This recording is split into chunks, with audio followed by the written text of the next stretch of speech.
కర్నూలు జిల్లాలో ఎండలు మండిపోతున్నాయి. జిల్లాలో వేసవి తీవ్రతకు సంబంధించిన మరింత సమాచారం మా ప్రతినిధి చంద్రశేఖర్ అందిస్తారు.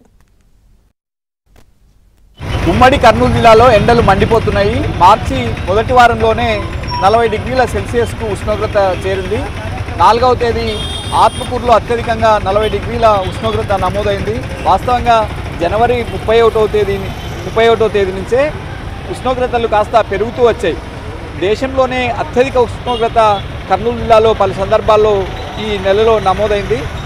ఇవాళ 39 డిగ్రీలు ఉష్ణోగ్రత నమోదు అవుతుందని అంచనా వేస్తున్నారు. రేపటి నుంచి కర్నూలులో 41 డిగ్రీల ఉష్ణోగ్రత నమోదు అవుతుందని అంచనా వేస్తున్నారు. జిల్లా మొత్తం మీద కర్నూలు, డోను, నంద్యాల, ఆత్మకూరు, ఆదోని ప్రాంతాల్లో ఎక్కువగా ఉష్ణోగ్రతలు నమోదవుతున్నాయి. ఈ నేపథ్యంలో ప్రజలు తీవ్ర ఇబ్బందులు ఎదుర్కొంటున్నారు. వృద్ధులు, పిల్లలు, మహిళలు అనేక సమస్యలు, ఎండ తీవ్రత కారణంగా సమస్యలు ఎదుర్కొంటున్నారు. బయటికి రావాలంటేనే భయపడుతున్న పరిస్థితి. పరీక్షలున్న కారణంగా విద్యార్థులు తప్పనిసరి పరిస్థితుల్లో బయటికి రావాల్సి వస్తుంది. దీంతోనే ట్రాఫిక్ కూడా పెరిగింది.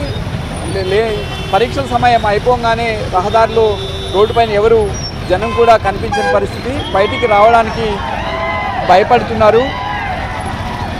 ఇప్పటికే ఈ ఏడాది కాస్త సమ్మర్ అడ్వాన్స్ అయిందని చెప్పవచ్చు.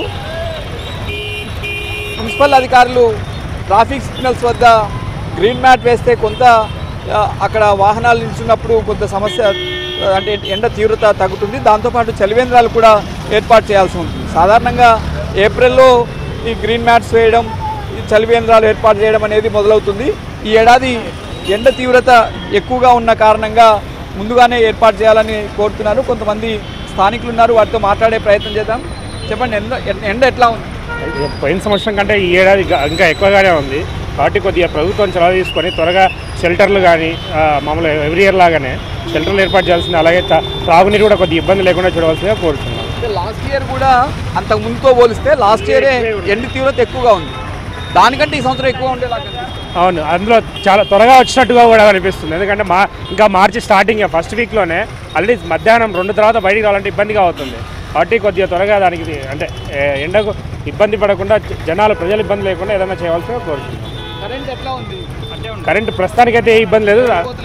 ప్రస్తుతానికి ఏమి లేవు. ఏమీ లేకుండా చూస్తే బాగుంటుందండి.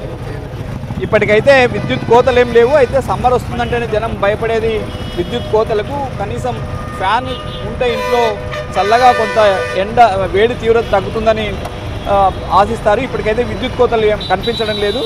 వేసవిలో ఏమాత్రం విద్యుత్ కోతలు లేకుండా చూడాలని కోరుతున్నారు. చెప్పండి, ఎండ ఎట్లా ఉంది?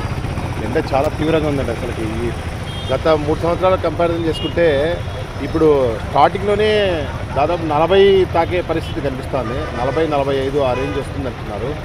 ఇప్పుడు ఇళ్లలో కూర్చోవాలంటే కూడా ఇప్పుడుండే పరిస్థితులలో కూడా చాలా ఉక్కపోతగా ఉంది. గాలిలో తేమ లేదు. అసలు పరిస్థితి ఎంత దారుణంగా ఉందంటే అంత దారుణంగా ఉంది. ఇప్పటికీ చెమటకాయలు రావడం మొదలుపెట్టాయి. పిల్లలు పరీక్షలకు వెళ్లాల్సిన పరిస్థితి, 10th ఇంటర్మీడియట్ ఎగ్జామ్స్ ఉన్నాయి. వాళ్ళు ఎట్లా బాధపడుతున్నారు? ఇంకా వాళ్ళ విషయం చదువుకునే పిల్లల గురించి చెప్పాలంటే అసలు మనం దాన్ని చాలా బాధనే అనిపిస్తుంటుంది. ఒకవైపు చెమట పోస్తుంటే, ఒకవైపు ఉమ్మరంగా ఉంటే వాళ్ళు రాత్రుల పూట కూడా కూర్చొని చదువుకోవాలంటే ఆ వేడి తర్వాత చీమలు బయటకు వస్తున్నాయి కొత్తగా. పరీక్ష హాల్స్లో కూడా అక్కడక్కడ మాత్రమే ఫ్యాన్ సౌకర్యం ఉంటుంది. చాలా చోట్ల ఫ్యాన్ లేని పరీక్ష హాల్స్లోనే పరీక్షలు రాస్తారు. వాళ్ళకి ఇబ్బందిగా ఉంటుంది. ఖచ్చితంగా ఉంటుంది. ఖచ్చితంగా వాళ్ళకి అవసరమైతే ఎయిర్ కూలర్లు ప్రొవైడ్ చేస్తే బాగుంటుందని చెప్పేసి ఈ సందర్భంగా మేము తెలియజేస్తున్నాం. మొత్తం మీద ఉమ్మడి కర్నూలు జిల్లా అంతటా కూడా ఉష్ణోగ్రతలు అత్యధికంగా నమోదవుతున్నాయి. దేశంలోనే అత్యధిక ఉష్ణోగ్రతలు ఉమ్మడి కర్నూలు జిల్లాలో నమోదవుతున్నాయి. గత ఏడాది దాదాపు అత్యధిక ఉష్ణోగ్రతలు గత ఏడాది నమోదయ్యాయి. ఈ ఏడాది అంతకు మించి నమోదయ్యే అవకాశం ఉంది. కెమెరామెన్ మధుతో చంద్రశేఖర్, NTV, కర్నూలు.